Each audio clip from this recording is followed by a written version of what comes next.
never stops. I had to redo this video because my other microphone went out. So threw on the old school headphones. Hopefully this rocks out better. Appreciate my man Judah who came through and let me know my mic had gone out. But let's just dive into this. I needed to do this video because I had got on the Houston Rockets top after this series, and I've been on Jalen Green's top for a while now. He's actually from my area, and so I've always had love for Jalen Green, but a bit disappointed with his game. But I've always been a Thompson twins fan since they went to the overtime elite, played over there in Florida because they're from my neighborhood. They're from my backyard. So I had to show them love.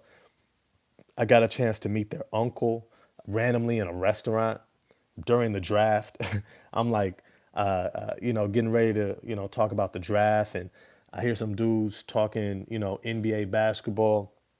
I turn to my side, about to eat some good food, and this unk over here, this black dude, older brother, all, he was suited and booted, and we start chopping it up. He's like, "Yeah, those are my nephews," and I'm like, "What?" And I'm like, "Okay." So we start getting. He starts telling me all about the family, and I start to really kind of admire what they were doing. Moving from the East Bay, Oakland, California area, heading to Florida for more competition, give their twins an opportunity to really grow their game, going to the overtime elite, and just their whole ascension. That's actually how I got into the Detroit Pistons because I wanted the Pistons to draft Jarris Walker. I thought he was going to be something between a Jimmy Butler and a Draymond Green type of a player, and I still think he has a great upside. But then when the Pistons drafted Asar Thompson, I was like, "Whoa, over Jarris Walker?" I was like, "Nah." So then I started following them, and next the rest is history. Been rocking with the Detroit Pistons, but I've always kept an eye out for the Houston Rockets and Amen Thompson. And this year has been no surprise in terms of how good Amen Thompson is, but I think it has even surprised me a bit because I've spent so much time focused on Asar and I kept telling folks Asar is just as good as Amen Thompson that I never stopped to really think about how good Amen Thompson is, especially for his team, for the Houston Rockets. I think one of the things that most Rocket fans have been waiting on is to see who's going to be that alpha. Who is that? Who is that leader? Right? The Detroit Pistons have that guy. That's Cade Cunningham. It's even Jaden Ivey and Asar. Like all three have alpha mentality. When I say alpha, I mean guys who don't mind being the bad guy, guys who are natural leaders, guys who naturally say, "Hey, you know what? Trust me, follow me. I'm gonna lead you to victories. You could trust my work ethic. You could trust me setting a good example. You could trust me being someone who's admirable, someone that you can look to set a good example for what it means to be a competitive team in the NBA. I'm going to be the guy you can trust." I don't think the Houston Rockets have had that guy. And I've followed this story because I keep telling y'all, I follow basketball. I follow the NBA tough, tough. So like, I don't just follow one team. I'm watching all of it. I'm into draft content. The off season, it's part of the name of the channel. The Rock never stops because the game never stops. There's always something to keep learning and growing about this game, especially the NBA game. And so I'm with you with the draft content. I'm with you with the off-season trades and free agent signings. I'm with you with the training camp and summer league. I'm with you with the preseason into the regular season, watching how guys are developing, teams that are resetting and rebooting, or teams that are making lateral moves, trying to stay above water and get into the playoffs or stay in the playoffs or contend. I'm watching all of it.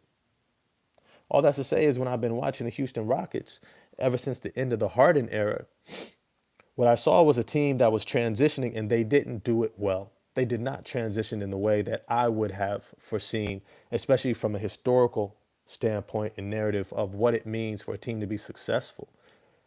When they brought in John Wall to play alongside James Harden, I thought that was a great move. However, James Harden had other plans. He wanted to get the hell out of there. And so he left. He went to Brooklyn before ending up with Philly and then eventually on the Clippers. And then what we saw was they brought in this kid, this young man, Kevin Porter Jr. And I said, oh, this young man is nice.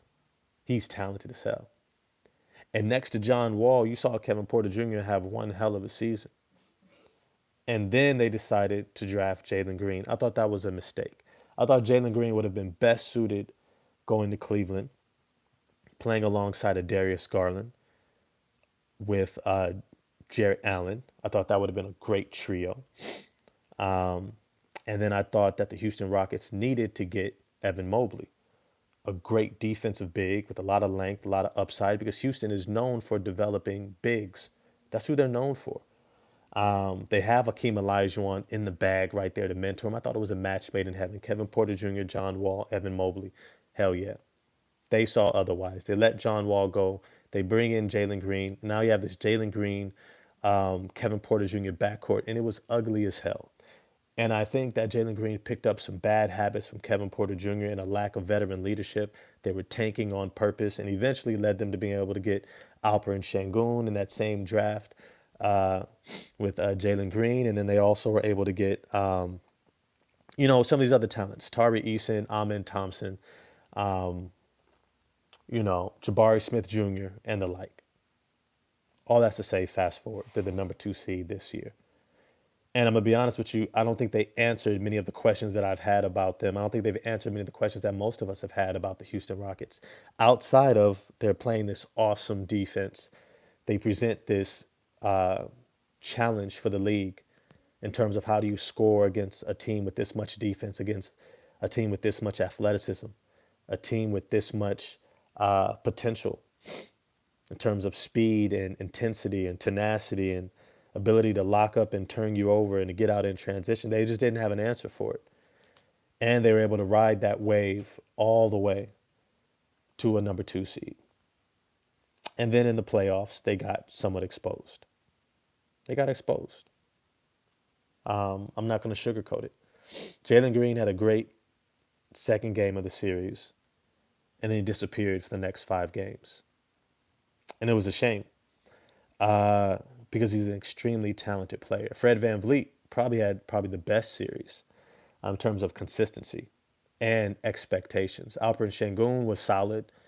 He had a lot placed upon him in terms of playmaking and facilitating for his team, along with scoring and anchoring the defense. And I think that was too much for him. I think it caused his offense to suffer. Definitely was a lot in terms of his legs. But I think that he learned a lot from this series. But I would say the number one takeaway that I had from this series was that Amen Thompson is the future of this team. Amen Thompson is who this team needs to be built around. Amen Thompson is who Ime Udoka trusts the most. Ime Udoka looks at Amen Thompson as an extension of himself. He's feisty. He's physical. He's determined. He's a high motor player who plays both ends. He's an individual who you could depend upon to play defense, to create opportunities through defense. He's one of those guys who just is a mirror of their coach. Not just that, his play style. Amen Thompson's play style unlocks this team because he uses his athleticism outside of the conventional ways in which most uber athletic players in the NBA usually focus their athletic attention. Most of them focus it on scoring. Most of them focus it on getting buckets. Because for a long time, that's what gets all the fanfare. It's what gets the glory. It's what gets the contracts. However, on this team, Amen Thompson not only does not focus on that, but he actually positions himself to be able to unlock the rest of the pieces. Amen Thompson's speed, his athleticism, his ability to get out in transition, his ability to play make for himself and others, to facilitate, to get rebounds, blocks, turnovers, get out in transition, lead the charge. Amen Thompson does so many things well, it shores up all the weaknesses of the rest of the players. It covers Jalen Green's weaknesses on defense and rebounding and facilitation and playmaking. It covers Fred Van Vliet's lack of size on the perimeter. It covers Jabari Smith Jr. Lack of ability to create his own shot. It covers Alperen Şengün's ability to be a focal point and offensive hub. When Amen Thompson is the focal point of this team, it unlocks the rest. King of Judah was good, man. That's why I feel we should have Asar have the ball more next season so we can unlock that other side of him. I completely agree. I completely agree. Asar Thompson is going to have a similar impact, but I don't think that Asar Thompson is needed as much as Amen Thompson is needed for the Houston Rockets to be all that he is. And that can work out in different ways. In one respect, Asar Thompson, his strength to be able to play point forward unlocks Ivy and Cade because he's able to allow them to score off the ball. That also means that not as much of a burden is going to be thrust on Asar Thompson or Cade or Ivy. This makes the game easier. This allows each player to play to their strengths and not have to have an overwhelming load in one area. You don't need Cade to get 30 a night in order for this team to have a chance to win. You don't need Ivy to do so either. They can actually use some of that energy more so on defense, more so on facilitating and playmaking for others, getting rebounds and setting screens and moving around. I think it's going to play out to the benefit of the Detroit Pistons to be able to disperse the load rather than have it be at a focal point. But for the Houston Rockets and Amen Thompson, they need Amen Thompson to be the key. They need Amen Thompson to be the spoon that stirs the drink. They need Amen Thompson to consistently bend the defense towards him. They need him to be their Russell Westbrook. If I'm honest, they don't need him to be their leading scorer at all. That's not what they need. They need him to be their Russell Westbrook. I mean, the triple double Russell Westbrook, but who also plays defense. In essence, they almost need him to be like a LeBron James, right? Not hunting triple doubles, but contributing across the board and making everyone else better. I remember when I first seen Amen Thompson in Summer League with Alperen Şengün. Not Alperen Şengün. I think Şengün was in it, but it was with Jabari Smith Jr. And Jabari Smith Jr. was coming off a rookie season where he struggled. He struggled to find his shot. And he looked a little, like he was a little bit deer in the headlights, a little Bambi-legged, trying to get acclimated. And all of a sudden, he's in Summer League with Amen Thompson, and he all of a sudden looks like the Jabari Smith Jr. from Auburn all over again. All of a sudden, I'm like, yo, who is this dude? Because this ain't the rookie Jabari Smith Jr. This is freshman year at Auburn, Jabari Smith Jr. And it dawned on me, it was like Amen Thompson unlocks Jabari Smith Jr. by being able to bend the defense towards him, and it creates wide open opportunities for Jabari Smith Jr. I'm like, oh, this is going to be the next big shot Robert Horry. Jabari Smith Jr. is going to be that guy who you can partner alongside another front court player who is going to be able to stretch the floor, make defensive plays all over the place, and play off the ball where he's able to open up the court for everyone else, open up the offense for everyone else. You see, when I think about this Houston Rockets roster, I begin to think about all the shooting they actually have. I think sometimes people mistake shooting efficiency with shooting ability. That's something that people made the mistake with the Detroit Pistons last season. They were like, they have no shooting. I was like, yes, they do. It's just the quality of shots that they're getting aren't good. And so that depreciates the quality of shooting that they have, right? You need to take better quality shots. Well, when you have an Amen Thompson who can bend the defense towards him because of his ability to get downhill to the basket, expect to see what you saw in Game 7 against the Golden State Warriors. Expect to see that sustained over the course of a season. Expect Amen Thompson to watch a lot of Russell Westbrook. Expect a lot of crushing screens by Alperen Şengün Jabari Smith Jr. if they bring back Steven Adams to free up Amin Thompson to get downhill. Expect to see Amin Thompson put together that Russell Westbrook pull up jump shot from 15 feet. I expect to see that next season. But what we're really going to be looking for is that Amin Thompson is the clear de facto leader of this team for the Houston Rockets. That he's the guy that they're deferring to. He's the guy that from the very beginning they say, you're going to take us there. Because he has that type of talent. He has the motor for it. He has the athleticism for it. He has the physicality. He has the tenacity. He has the he took it personal type of mindset. Right? This is not the guy you're just going to rough up. He's not the type of guy you're going to just knock around and impose your physicality. No, he's the guy who knocks you around. He's the guy who lets you know he's there. He's the guy who's going to get into your face. He's the guy who gives you that edge that Dylan Brooks was giving you, except he can really back it up with his talent. Dylan Brooks gives you edge. He just doesn't have the talent to really back it up, which goes to what I think I'm going to see from the Houston Rockets next season, what the lineup is going to look like. Expect to see Jabari Smith Jr. back in the starting lineup. Expect to see Dylan Brooks go to the bench. Expect to see Dylan Brooks go to the bench. Now, I know they have Tari Eason as well. They're going to have to extend him eventually over the next couple of seasons.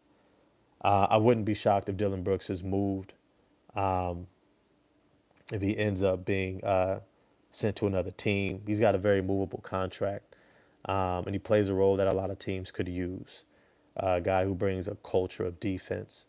But Tari Eason replicates a lot of what Dylan Brooks does, and so, you probably would rather play Tari Eason.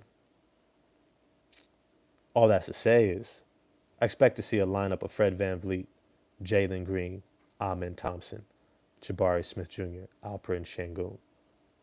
And that team can be outright scary. That lineup can be outright scary. When I think about the rest of the guys who complement this team, you got your Steven Adams. He's going to be an unrestricted free agent, getting paid $12.5 million this year. I don't know if they'll bring him back because still got guys like Jock Landale. They still have Reed Shepherd.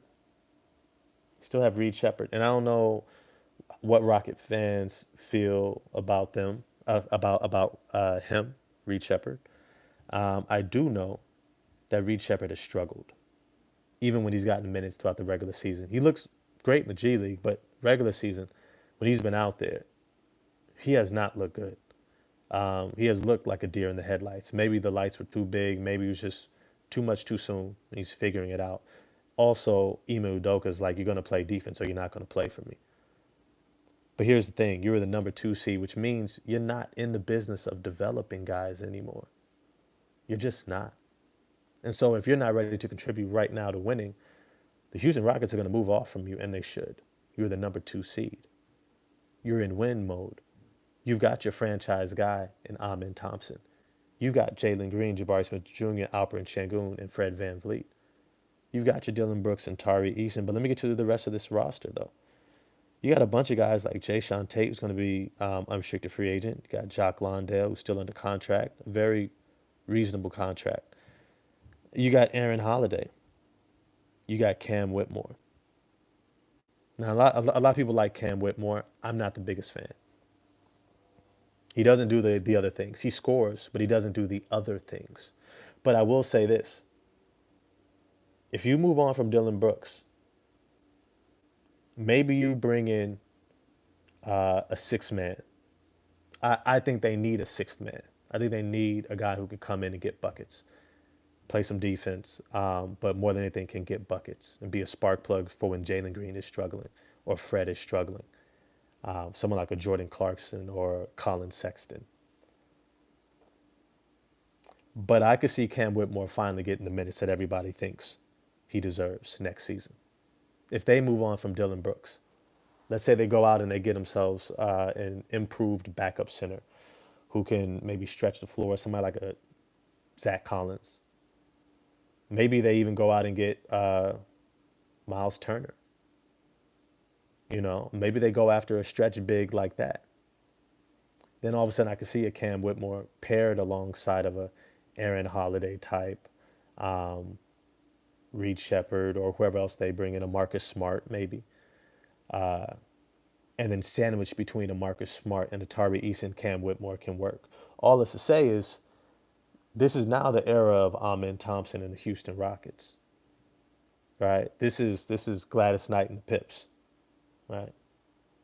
This is what's her name and the Supremes, right? This is you have your person, you have your franchise player, you have that guy, and that's Amen Thompson, and the rest needs to fit around him. The rest needs to fit around him. And Jalen Green makes a whole lot more sense for the future of the Houston Rockets if he's your number two or number three. If Amen Thompson is your lead and Alperen Şengün and Jalen Green are your pips, are your supporting cast, Jabari Smith Jr. is your supporting cast, you're not looking for these guys to be the dominant leaders. Yeah, we'd like to do a live similar to this, and what they should add around Paulo and Franz. You know what? That's a great idea. Sports time, that is a great idea. Because I do think that they need to rethink that whole offense in Orlando. And I might actually do a video on that because that's another talented team. But it's to say Amen Thompson is the dude. That's all this video is really meant to talk about and say. Amen Thompson is going to lead this team in the future. As he goes, this Rockets team will go. And if Jalen Green can accept that, yeah, I think they're going to be even better next year if they get the right pieces. I don't know if they'll be better record wise, but they'll be better long term winning wise because there's going to be a learning curve for Ahmed Thompson to be the fulcrum of the offense. There always is. It's tough. But I think that Jalen Green and Alperen Şengün being the focal points and Fred VanVleet being the focal points prior years gives Ahmed Thompson the support and the experience that he needs in order to be able to